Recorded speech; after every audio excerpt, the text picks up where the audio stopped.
calling this meeting of the Santa Cruz Library Facility Financing Authority to order. Can I have a roll call, please? Chair Goldstein, Present. Vice Chair Bernal, Here. Board Member Comstock, Here. Board Member Moriello. Here.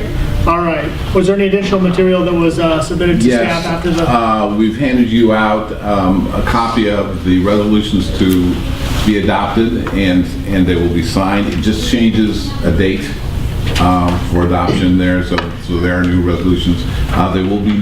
They'll be numbered afterwards, after they've been signed. So the numbers, if you see any numbers on there, they will probably be changed. Also, for your information, is a copy of proof of publication in Sentinel, which occurred on the 3rd day of February, in compliance with the 7-day notice, in addition to the preliminary notice we sent out before. And that's the handouts. Okay. Well, thank you. That takes us to additions and deletions to the agenda. Are there any changes to the agenda? None. All right, seeing none, we will move to oral communications. It's time to address members of the board on items that are not on today's agenda but are within the authority of the LFFA.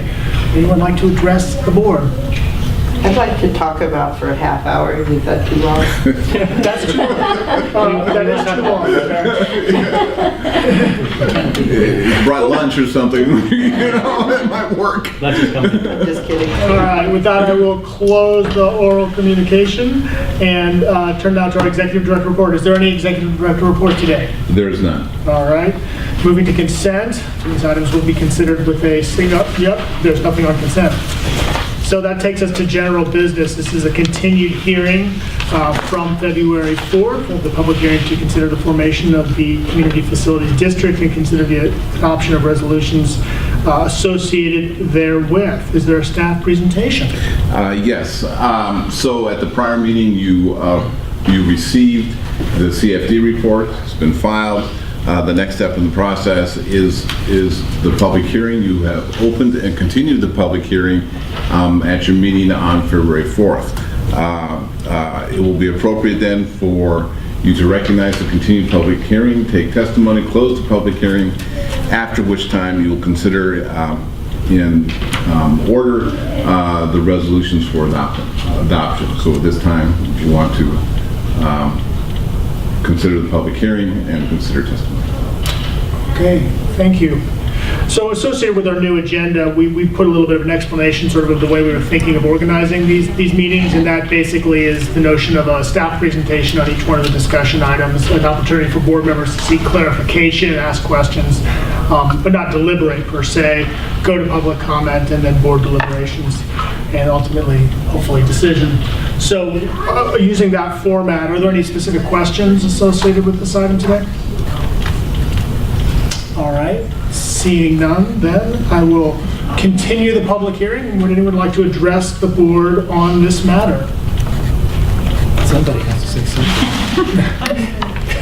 For the record. Okay, Ms. Coburn indicated she was good. All right. With that, I will close the public hearing on this matter and turn it over to board deliberations. Are there any board comments or thoughts? I'm just really happy to be here with that. I would, now which one do I have to move approval of first? Can I do that? Okay. Keep moving them all. One point I did want to make is that in Capitol, there's been a little bit of concern about sort of the transparency of the measure associated with the way the language reads in the actual ballot, that we're issuing bonds rather than discussing the amount of the tax. And one of the points I just wanted to make, so it's on the record and everyone understands, is that I believe we will have an impartial analysis. We will have an impartial analysis associated with this measure that's going to be on that front page. And that impartial analysis, is very clearly going to include that tax amount. So the notion that the tax amount is going to be buried in the actual language of the ordinance and not up front for the voters, I think is simply not the case. And we're going to make sure that it's up front and it's clear to voters exactly what they're voting on. So I just wanted to make that point. And you did hand out the resolutions, and it's pretty prominently written in the documents. It is. And it's a relatively simple formula, which we put a lot of work into getting there, and so I think it's not hard to explain for anybody involved. And isn't there a fiscal analysis also that's included as part of the the auditor will do the fiscal analysis. Yeah. That gets into the. Yeah. All right.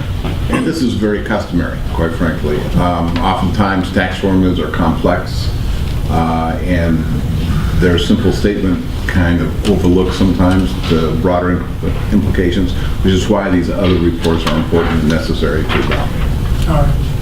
Okay. So with that, I think our interim executive director was going to help us a little bit through this process to identify the order in which you'd like the resolutions approved. Is that? Yes, Okay. it's okay. The first one for your consideration is the resolution of formation of Community Facilities District. This resolution includes, in part, the name of the Community Facilities District, the boundaries of the district, description of the facilities, discussion of certain matters relating to a special tax, and identifies the rate and method of a proposed special tax. Okay. So to follow along as we go through this, this would be actually the third resolution here in our packet, The right? third in your packet, correct. Okay. Okay, so don't we do that after we do the first first two bullets on your recommendations in the memo, which is to acknowledge the receipt of the report prepared by MBS and... You have already done that at the prior meeting. Oh, we've done that, okay, good. So I would move approval of the resolution, the title having been read by Rich Hill. I'll second. All right. All in favor? Aye. Opposed? The motion carries unanimously. All right. So then what's the next resolution? we should Thank be you. The next resolution is the resolution determining the necessity to incur bonded and other indebtedness. Again, this is required for a special tax election. It deems it necessary to incur debt. It sets the maximum amount of debt at $67 million and requires the matter of indebtedness be subject to voter approval. I would move approval of the resolution as described by the director, Rich Hill. Second. All right. Any discussion? All in favor? Aye. Opposed? The motion carries unanimously. Great. The third and final resolution is a resolution calling a special election. Required by law when setting an election to incur debt. In addition to various representations, this resolution approves the ballot language, sets forth accountability provisions. I would move approval of the resolution as described by Rich Hill, calling for the special election.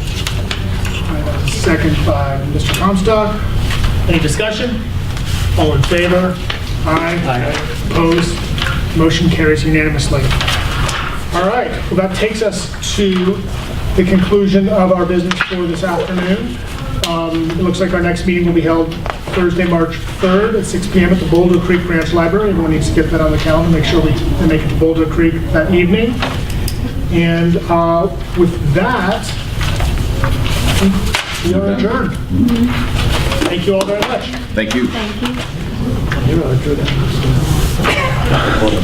Drew.